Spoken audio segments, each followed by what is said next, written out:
Hello again and welcome. I figured it was time for an update video, though I haven't really done anything in here. I have done some stuff in the other room, and I did buy some stuff, but I've mostly been on a double O kick lately, so I've been buying some double O locomotives and rolling stock. But doesn't stop me. I'll show you what I've been up to anyway, either way. So, though I've done nothing in here, I figure I'll show you what I've been buying. I picked up those Atlas cars a while back. They're from the Pennsylvania Industrial Rail set. And they were on eBay for pretty cheap for the lot. They've been on there for a while. I don't know why nobody bought them, but I did. And next we'll have a Western Maryland Bay Window Caboose. Southern Pacific Gondola. For some reason, when I was a kid watching VHS tapes of other people's layouts, I've seen these, and for some reason they stuck with me, and I really wanted one. So I ended up finally bid on that one. And of course the matching Western Maryland U33 for that caboose. Really good shape. I think it's new in the box. This I'm not so sure of.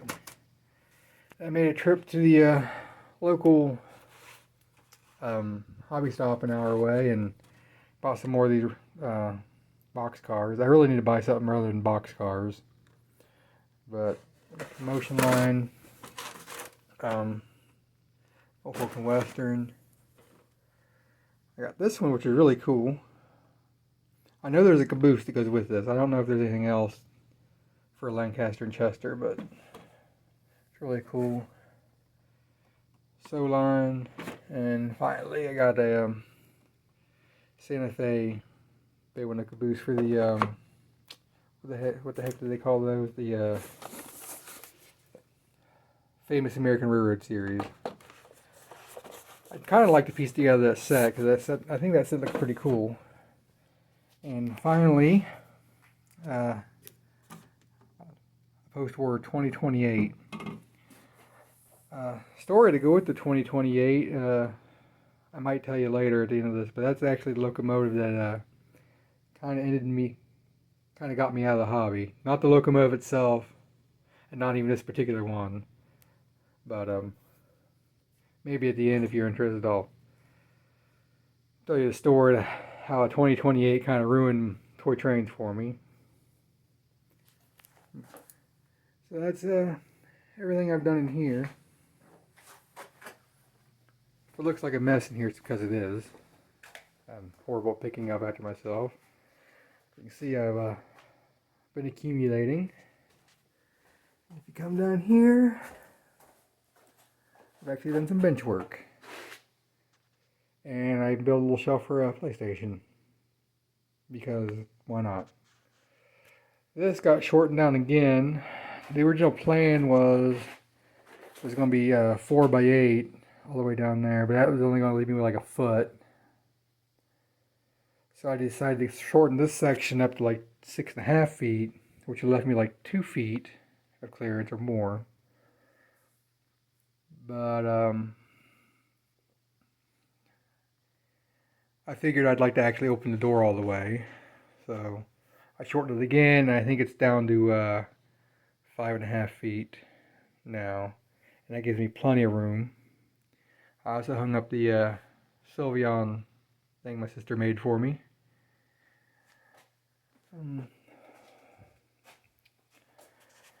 I got some old Trying Great Western coaches from the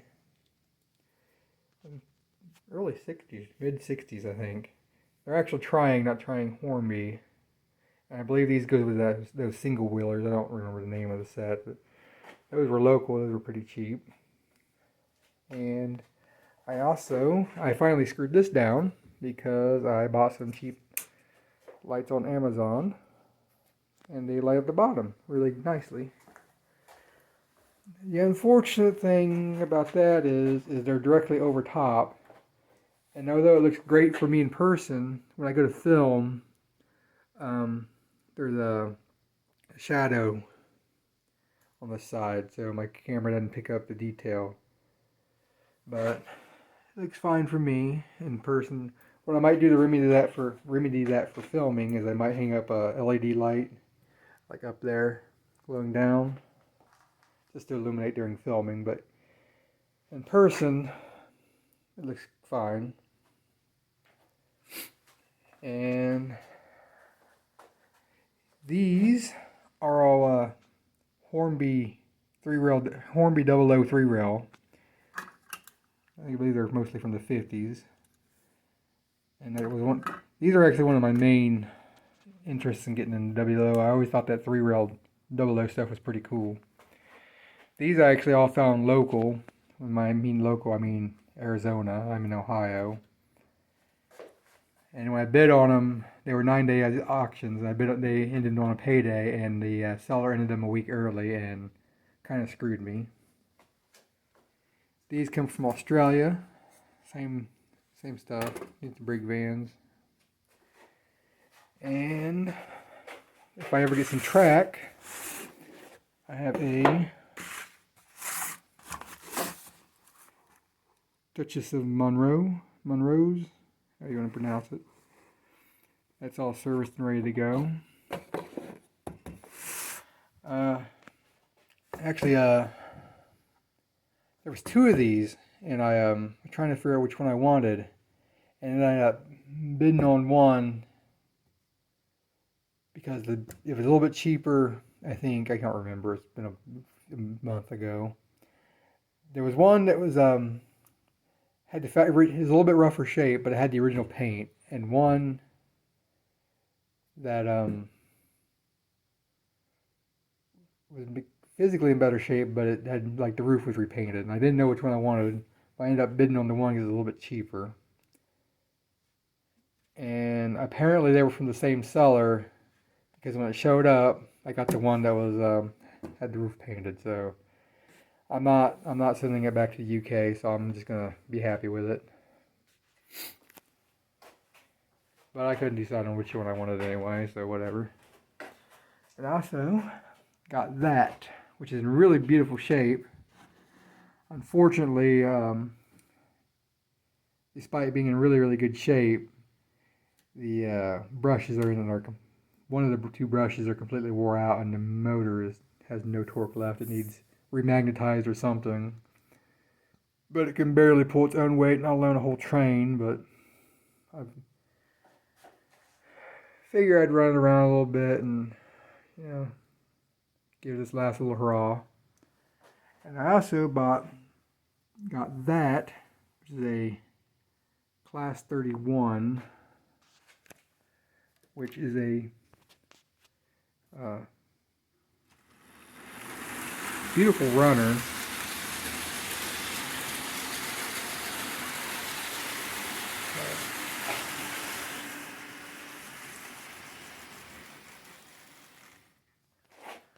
I think it's ugly as sin, but it runs really good, so it won me over. Unfortunately, with this thing, I lucked out, because this thing is like low miles, and it's got the early motor with the what do you call it? The later ones are the Ringfield, but this has got the early trying motor with the magnet adhesion, and it's also got the later truck with the extra pickups. So I lucked out and got the good one. At least in my personal opinion. Unfortunately, the seller, I bought it from the UK, he wrapped it really, really good. But he left it in this. And this was in nice shape when he sent it, and it got bashed around, obviously, because this ain't going to protect nothing in shipping, international. And it actually bumped around hard enough to where it actually ripped the weight out of it. So I had to glue the weight back in it, which is a shame because this thing is like beautiful shape. And I bought this Triang controller, which is your standard controller, I think, from today. Mostly because it had the probes. I had to pick up no probes, and I didn't have any track with that, so I had to order track and wait a month for that. So that was fun. But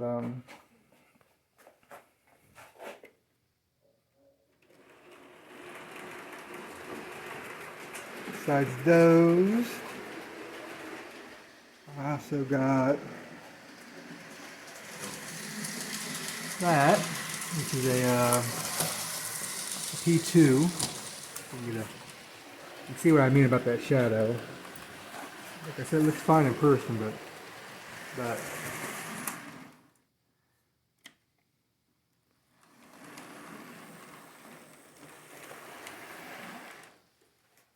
I think it's a gorgeous looking locomotive. Kind of a disappointment though, when this showed up, the front truck had no, or pilot truck had no up and down motion. I had to kind of bend it to get it to actually go around the track. So I think it's about that for that. So I think that's about all I've been up to.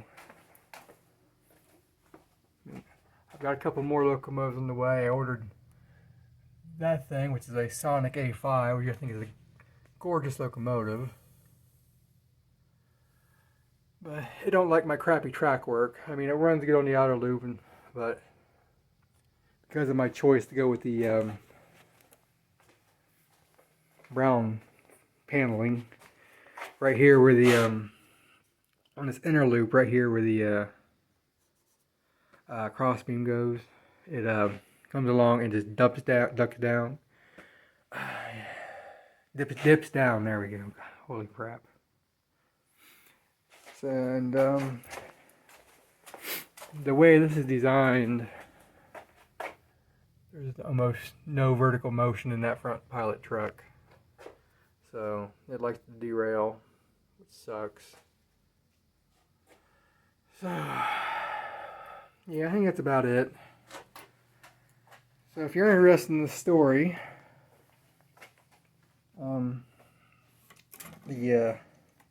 how the 2028 got me out of the toy trains. I've mentioned in previous videos my dad is a psychotic.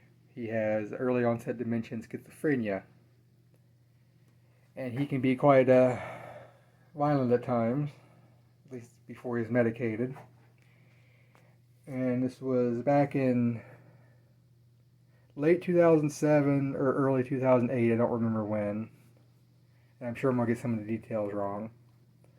But what I did is, back then I was horrible at getting rolling stock, and I just bought part slots mostly.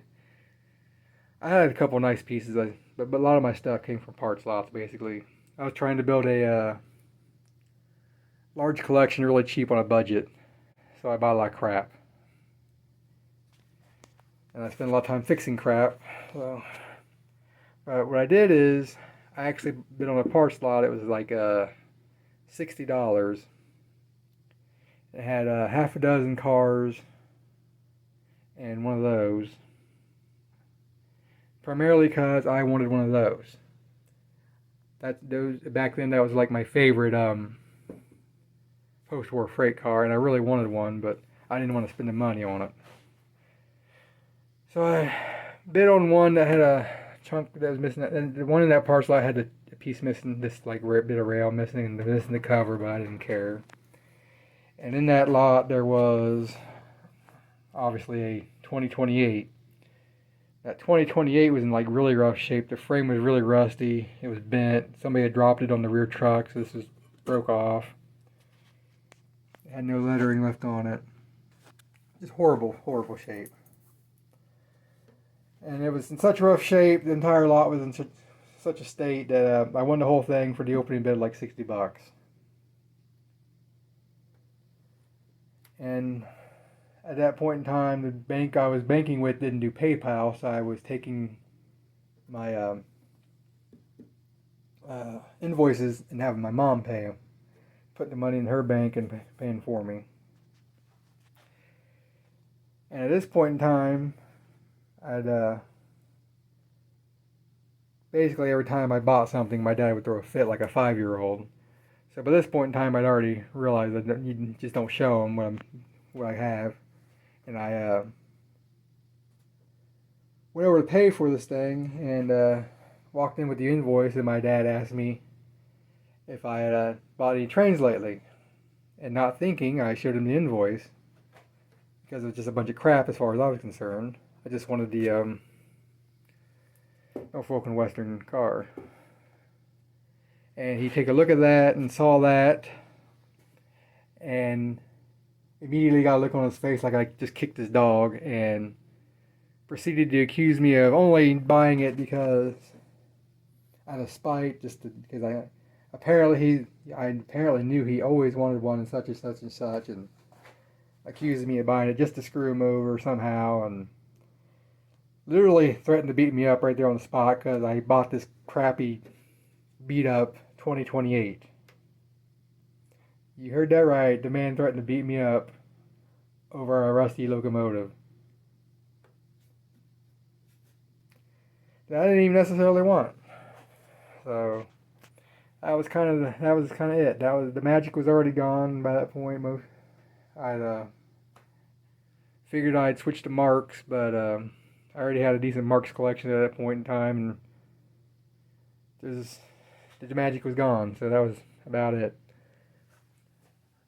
I didn't immediately get out of trains though.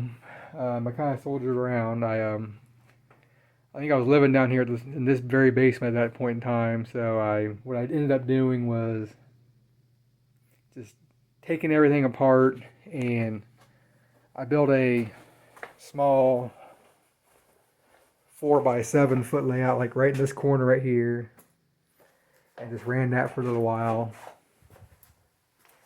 And then when I moved out, I just kind of piled everything up on this shelf. And there it stayed for a year or two until I come down one day and realized it was all very rusty. So I ended up going to a local dealer and sold it all for about a quarter of what it was worth. And that was it until I bought my Yardmaster set just a few years ago. And of course, during COVID, I really started to pick up and buy stuff. So I'll include more stories as I there's other things other stories to go with them, but until I get them, I'll save them. I guess I'll leave you with some running trains or something.